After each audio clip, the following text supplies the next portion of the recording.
Keadaan dalam episode ini mungkin terlihat agak sedikit tidak mengenakan ya, akibat menceritakan mengenai keadaan penyihir monster dari Kekaisaran. Memang dia ini akan menjadi lawan terakhir dari si Ark untuk season kali ini. Mungkin bisa lebih jelaskan lagi sih, bukan bos terakhir sih, karena yang lebih menjadi bosnya itu malahan monster peliharaannya yang jadi bos terakhir. Itu tuh monster yang dipakaikan 5 gelang sekaligus untuk bisa dikendalikan oleh si cowok laknat satu ini. Selamat datang di pembahasan anime, dan sekarang saya akan membahas anime Gaikotsu Kisama episode ke-11. Di episode ini mungkin bisa lebih jelas mengenai apa yang terjadi di Kekaisaran yang suka menculik elf di sini. Tentu dengan informasi yang sudah didapatkan di sini malahan lebih sadis dari yang kita kira, karena si penyihir monster di sini menggunakan skillnya untuk memaksa dan mengendalikan monster sesuka hatinya, dan dia didukung oleh pihak Kekaisaran itu sendiri. Sadis kan ya ngelihatnya? Sudah memang nggak bener lagi di Kekaisarannya ya.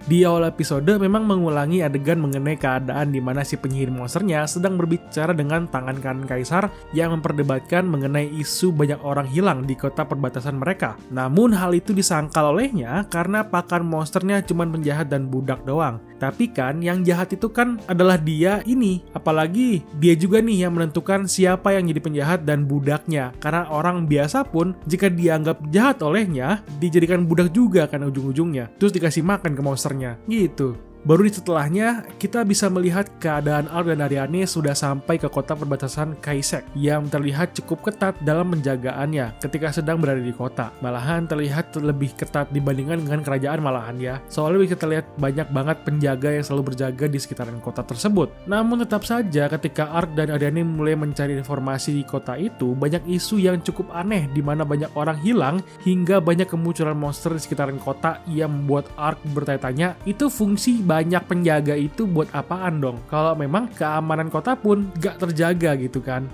Ketika Ark sudah selesai menyelesaikan misinya untuk mencari informasi, dia pun sempat menolong seorang wanita yang akan diculik oleh para preman, yang cukup membuat Ariane cemburu ya ketika melihat Ark dipeluk sama si cewek ini. Tapi sama seperti MC kebanyakan, dia memang kurang peka juga gitu kan. Si Ark juga nggak peka kalau si Ariane itu agak cemburu dengan si Ark yang dipeluk sama si cewek. Namun tentu terlihat cewek ini kelihatan tidak memiliki koneksi apa-apa pada awalnya ya. Namun ternyata cewek ini berhasil diselamatkan oleh si Ark dari cengkeraman preman yang nantinya jika berhasil diculik itu pun akan dijadikan makanan para monster dari si cowok laknat penyihir monster itu kan. Karena memang dari adegannya pun cukup simple sih, namun cukup berkesan jika dilihat lebih dalam lagi. Karena dari tindakan kecil saja bisa membantu hidup manusia lain yang takdirnya tidak kita ketahui kan. Terus malahan yang jadi makanan monster itu jadinya si para preman ini yang gagal untuk menculik si cewek. Walau kasihan, tapi sudah jadi resiko ya untuk ngikutin orang yang gak bener kayak gitu.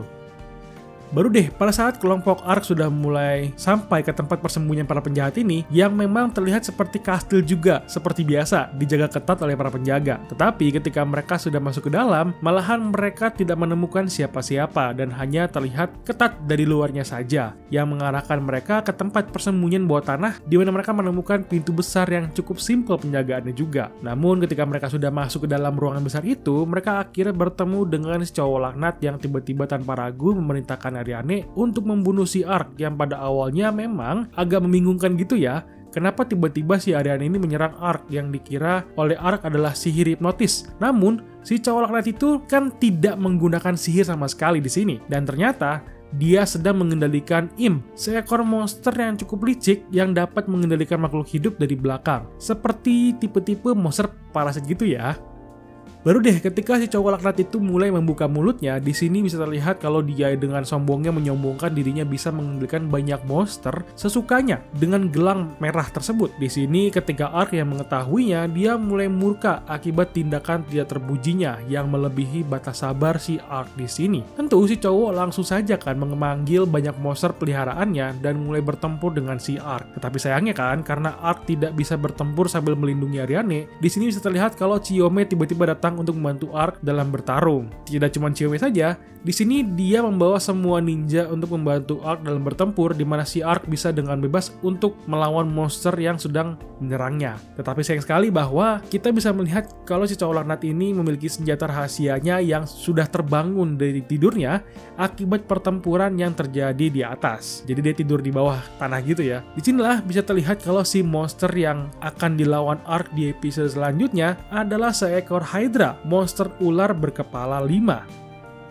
Sebenarnya ini nih yang paling saya tunggu pertarungan si Ark ketika melawan si Hydra. Dimana si Ark ini tentu tahu batasan dirinya untuk bisa bertarung monster sekuat dan sebesar itu kan. Makanya di sini jika kalian ingat bahwa Ark itu memiliki job sebagai penyihir dan dia di job itu bisa mensummon monster tangkapannya atau peliharaannya juga yang memang jarang dipakai sama si Ark ini karena kekuatan si monster yang kurang bisa dikendalikan jika monster yang bertipe kegelapan ini. Tapi memang di masa depan ceritanya, kita malahan bisa melihat si Ark ini akan mensummon malaikat sih. Tapi untuk sekarang, dia akan mensummon monster yang tingkatannya lebih tinggi dibandingkan si Hydra ini. Bakalan seru banget sih ya, untuk episode terakhirnya nanti. Oke, itu aja pembahasan mengenai Gaikotsu Kisama episode ke-11. Jika kamu suka dengan pembahasannya, silahkan di like videonya dan subscribe channelnya. Lalu berikan pendapat kalian mengenai episode kali ini. Tulis komentar ya. Sampai ketemu di video lainnya. Thank you for watching and bye-bye.